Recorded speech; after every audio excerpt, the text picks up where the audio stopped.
I have a problem. Lava tries to spawn at the bottom of your world, yet I'm all the way up here. Above the clouds, there's no lava anywhere near, and even if I settled for obsidian, the nearest chest above this height is 35,000 blocks away, and so in my hardcore survival world, where I never go below Y200, how am I possibly going to get some? I love Minecraft challenges, but everyone said this one was impossible, but here's what I did anyway, and let me tell you, it was absolutely insane. But first, hello, I'm Toycat. This is a real Minecraft seed that I immediately fell in love with, and if you're curious as to what I've done on this world so far, well, in part 1, I made a precarious bridge to get some wood, made a capitalism wall, used that to get tools to chop a lot of wood, then used that wood to find my nearest iron, coal, and even better, gravel. That was over 5,000 blocks away, and then I should have just said mission accomplished, but I felt like the realest success was making an enchantment table and going to the nether, both of which require obsidian, which is really just non-renewable lava, but that is only found below Y200, and so after consulting my friends who knew about Minecraft seeds, every single one of them concluded this wasn't going to be possible. However, one person who knew about Redstone got in contact to say that maybe if I could just get these 5 blocks together,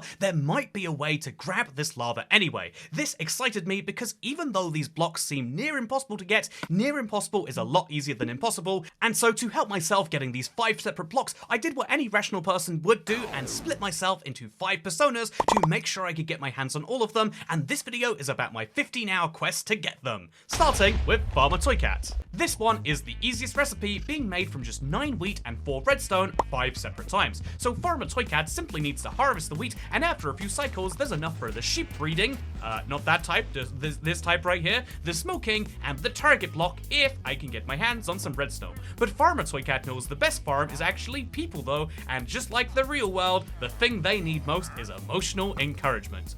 And maybe a few emeralds as well. But just like that, I have gotten all of the redstone torches I could want and enough redstone to make 5 target blocks, which is the perfect start to our challenge. 1/5 of it is locked down as easily as that, but will it continue that way? Well, let's see what Beekeper Toycat has to say. Beekeper Toycat's job was really quite simple. All he had to do was sense when bees had produced honey and then go over and process it, and after a few rounds of this, he'd collected enough honey to craft all of the honey blocks for the machine. 2 items down, and now there's just 2 to go, and you might notice a suspicious similarity between the 2, and honestly, the first is a little bit easier to find than the second, but if we want to find a decent number of them, it means we need to find a healthy source of iron. Finding the slime ball is a whole nightmare of its own right, so for now we'll focus on Explorer Toycat, much easier by comparison task, because he needs to go on a trip to the mountains. You might recall that I made a path there last time. It took several Minecraft days to make while crouching, but walking it is not for the faint-hearted. Because it's not crouching, it is a lot faster, but a single wrong key or button press, a single slight directional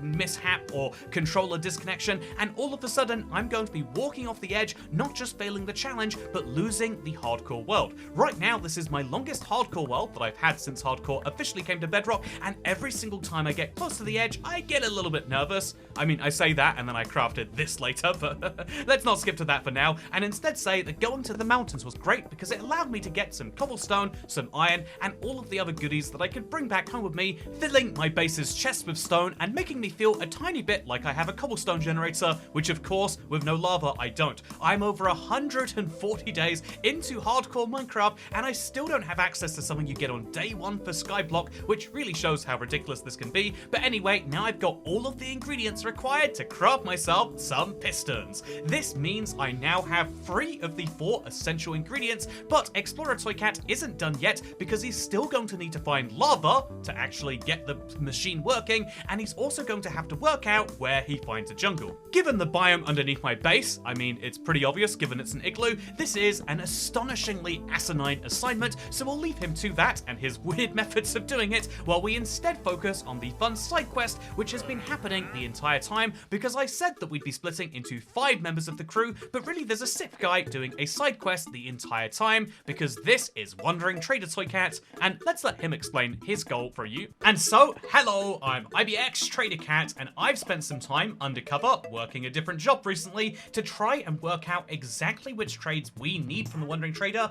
and what our odds of actually getting them are. This is something that is very crucial because any challenge where you have limited access to the standard world is one where you're going to be relying on this guy quite a bit, but I tried to get him to do an interview for this channel and it kind of went like this.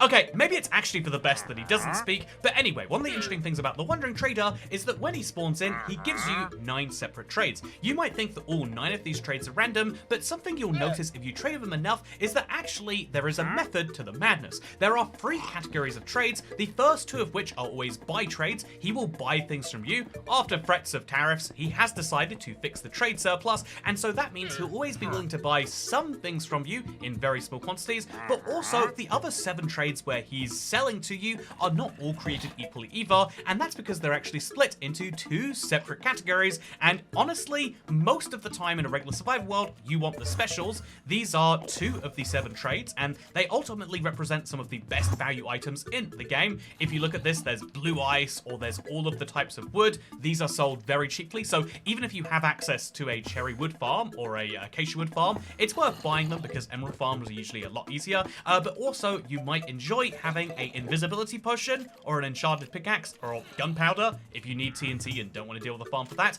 These special trades are usually very good, and in this case you can see they are, but then the rest of these trades come from the regular list. So this is 74 separate items from all around the Minecraft world that the Wandering Trader is fully willing to get to you.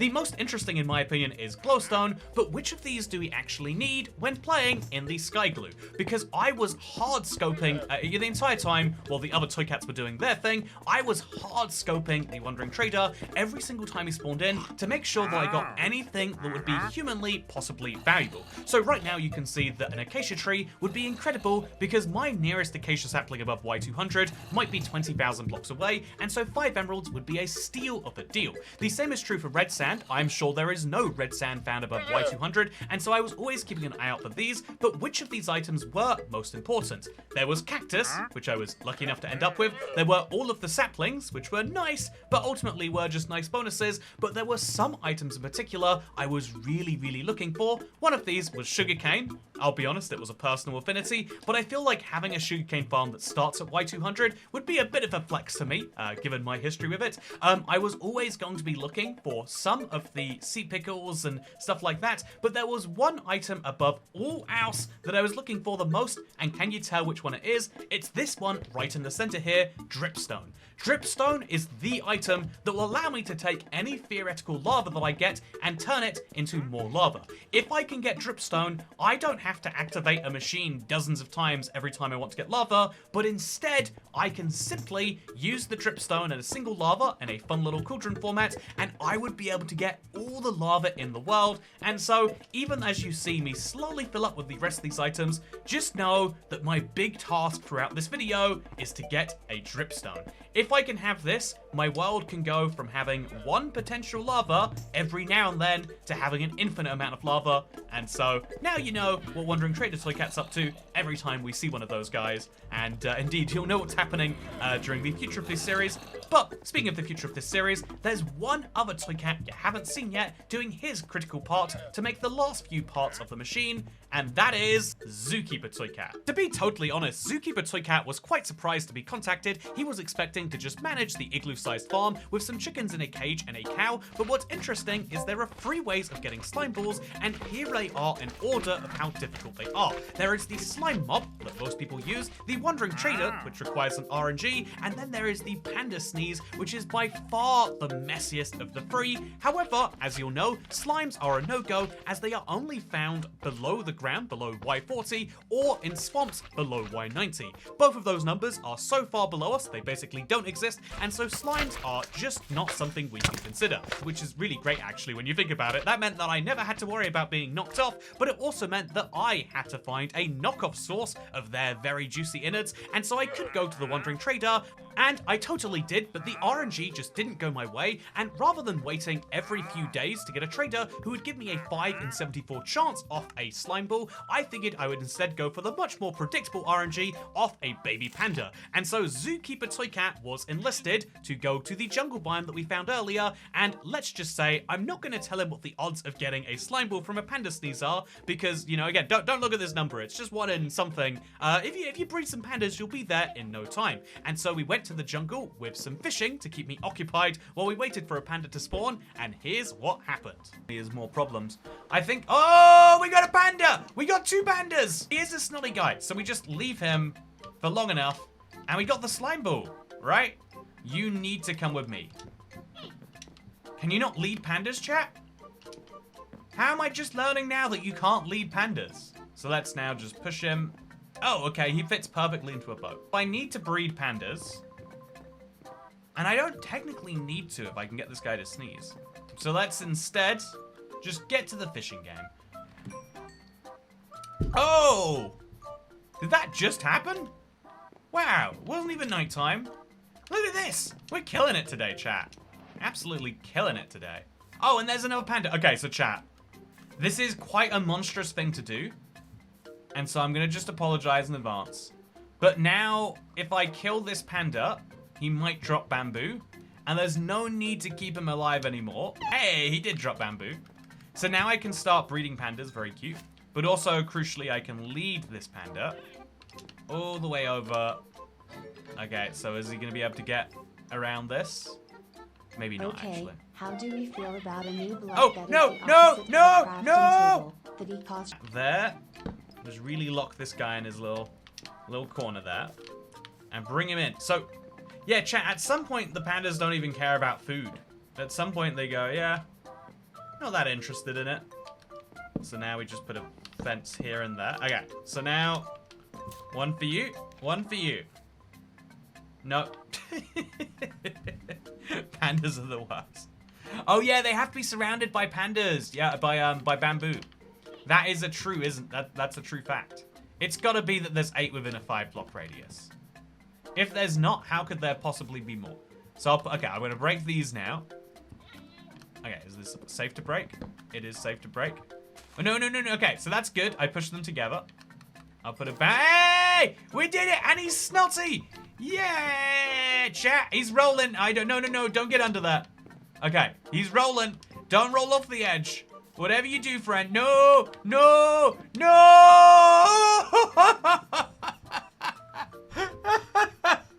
Why? What sort of an animal is this? Make sure these guys. Oh, so wow, chat, it's happening again. Okay, come this way. No, not the baby. Okay, I'll see if I. No. Here, I'm just gonna jump into the water. Oh God. Oh. Okay. Are they fine? No. Just come up here. You can do it. Stop. Ah, you idiot. Sorry for this. Not your problem. Actually, I probably should have, sorry, friend. There's just too much of you. There's so much sneezing happening now. This is good. Every sneeze has a tiny chance of giving me a slime ball.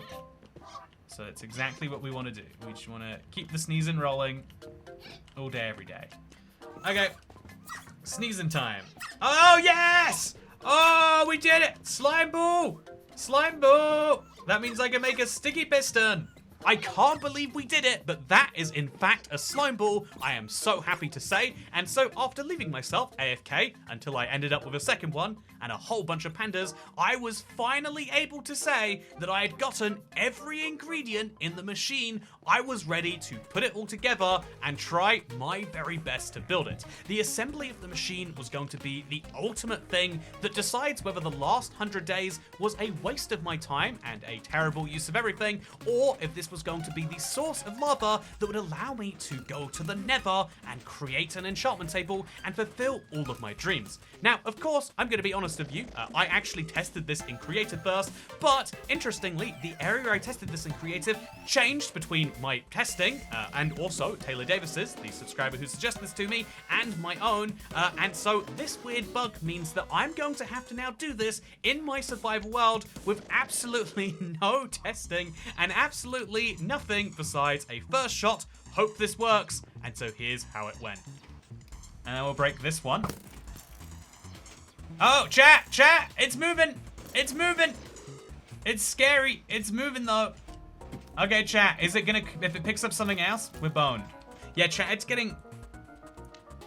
it's doing weird things, but I think that's a sign it's hit the bottom. Okay. Did you put the bucket in? Don't ask questions like that now. It's a lot of faith I have in something I still I'm only... Oh, it's moving! Is it moving up, though? I think we're boned. Oh, wait. Oh! Never mind, it's coming! I have no idea what could have possibly changed, but it's coming. Okay, so I'm gonna try and get on it from up here, just because I want it to be higher up rather than lower down, if we can choose. Okay, please get above Y200. The amount of pain that will be resolved for me. Up, up, up, up, up, up, up, up, up, up, and then we get on. Oh no, there, where is it? What's happened? Okay, and we pick up this arrow. It's slightly malformed, but is my lava bucket in there? No. Chat. I don't know. I was expecting an empty bucket or a lava bucket. I was not expecting no bucket. What? Make a creative copy and go check. Yeah, maybe that is for the best, actually. Okay. We're gonna leave, we're gonna come back. We're gonna see what the answer is. So I have to move everything one block over. Also, Toycat, you're a genius. I never would have thought of that flying machine. The genius lies at Taylor Davis's hands. Yeah, it came down, picked up a magma block. Chat, I've had the dispenser at 6.4, right? So it needs to be at 6.3. So I just move it one block north and everything will be okay. You get someone to jump down and look for you. Okay, chat. Who wants to be the volunteer? I could go recon for you. Hacker1MC, do you want to go jump down there and confirm if there's a lava source block? And then immediately die because it's hard. You know, let's do it. Hacker1MC. This is a silly thing to do, but it is one of the tools we have available to us. And so we're going to use it. Hacker1MC is going down there to see if at 6.3 there is lava for my dispenser to pick up. We think last time something went wrong, and it will go better this time. Bucket, bucket, bucket. Oh yeah, bucket, bucket, bucket. Put the bucket in there. Okay, so bucket goes in. Hacker1MC, he's over here. I think you have to follow this pathway until you see some water to jump into, and then go all the way back to 5.3, and then make your way back here. No. No! No! Oh god. Yeah, find some... Okay, I mean, if you've already done it. Okay, if you've already done it.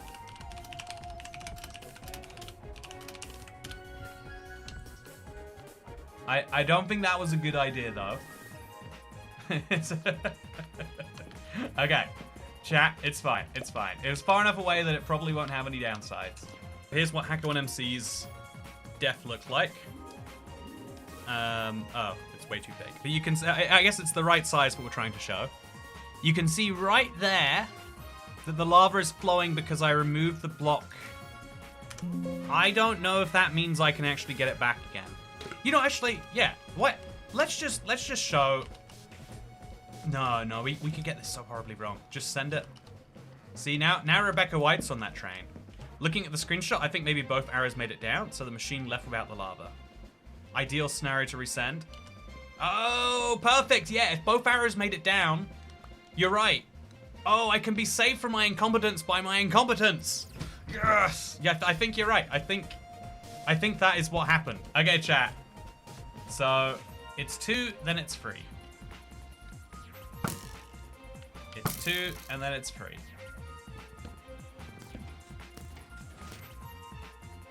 Why isn't it working correctly? Why is the machine breaking even?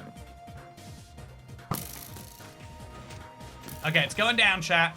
It's going down. Yeah, it's going down. One is the dispenser arrow. Break it, send it down. And now we wait, chat. Now, the mistake that lost us all this time has been that. Okay, this one first. I'll say, thanks, I picked it myself. Okay, so is the machine moving upwards? Oh, chat, it's moving. Yeah, it's moving. It's moving, chat. Oh, chat, have you ever seen that? The cat just got hit by the arrow, bringing it to a stop a little earlier than, you know. Okay, moment of truth, chat. 200 days in an igloo, but can I get lava? Are you ready? Are you ready for this? I've survived. Genuinely calculate how many hours that is. Look at the length of this series. We're on episode 18 of over 2 hours a pop.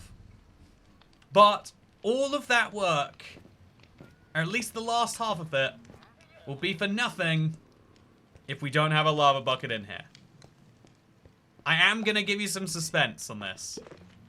But since we're on day 200, our last find is that we, IBX Toycat, and the Skyglue series have managed to get lava! Yes! It's in there! I have it! I can light things on fire now! Woo! 200 days into a hardcore world surviving above Y200, and we can officially say that lava has been obtained. This is a really proud moment, and I'd like to dedicate it to the entire team of Toycats that have helped make this happen. But as you'll know, in any hardcore world, once you achieve something massive, the question quickly becomes, and so, what now? And to give you the answer to that, I'm going to, as briefly as possible, we didn't actually get Tripstone, and so the technical answer should be, I'm going to wait around and do very little until I find a wandering trader who sells me Tripstone. That's the official answer, but once I do have that, after some amounts of waiting and some amount of progress, we'll then be able to farm enough obsidian to make myself an enchantment table and a nether portal. Except that enchantment table will require diamonds, which I'll probably only be able to obtain in the nether. Now, here's the interesting thing about going to the nether. There are no clouds there, and so we could argue that we have full access to that dimension because we wouldn't be going below the clouds if there aren't any clouds. You could also argue, well, you've used Y200 as your arbitrary cutoff, so if you use Y200 in the nether, that means the entire Bedrock nether is off limits because it's got a height of 128 blocks. And so what can we do about this? I think the fair way to take it is that we have a challenge where we use roughly 32% of Minecraft's vertical height. It's the least usable 32% from Y200 to Y320, and so that should be the rule that applies to any dimension that we can access. That means that in the nether, which has 128 blocks of height, roughly 32% of that would be 41 blocks, and so anything around 87 to Y128 would be our share of the nether. It's the least usable slice, but that's what perfectly makes it fit this challenge. But still, going to the nether at that height is still going to allow us to get all sorts of different options unlocked, and so that is where the next days of this challenge will take us, because we also have to work out where to get Dripstone. I theoretically could go hundreds of days and not get it from the Wandering Trader, and as much as I love RNG fests, on this channel we actually do them, and so I would much prefer to take it into my own hands, like we did with slime balls, and so that's why I found out that at these coordinates, just a small 19,900 blocks away from spawn, we can actually see there are dripstones above Y200. That means that if I can just get myself over there, then I'll be able to finally farm lava, and usually the best way would be a giant pathway that would take many hours to build, but let's just say that I got a very lucky book while fishing that might just change everything, and that's what I'll be testing before getting back to the Skyglue live streams, because in case you think that anything that happened here is too crazy or unlikely, I streamed the entire thing. There is currently about 46 hours of streams for you to watch if you want to, and if you'd like to go and watch them all, the playlist is down below, and you can check out the new season of Skyglue starting very soon, because boy, do I want to go to the nether. Wouldn't that be crazy? Anyway, thank you all very much for watching. I appreciate you just as much as all of the Toycats, but if they could ask for one thing from you, it would be that you like the video and perhaps consider subscribing to see more of these on your homepage. But that's all, goodbye.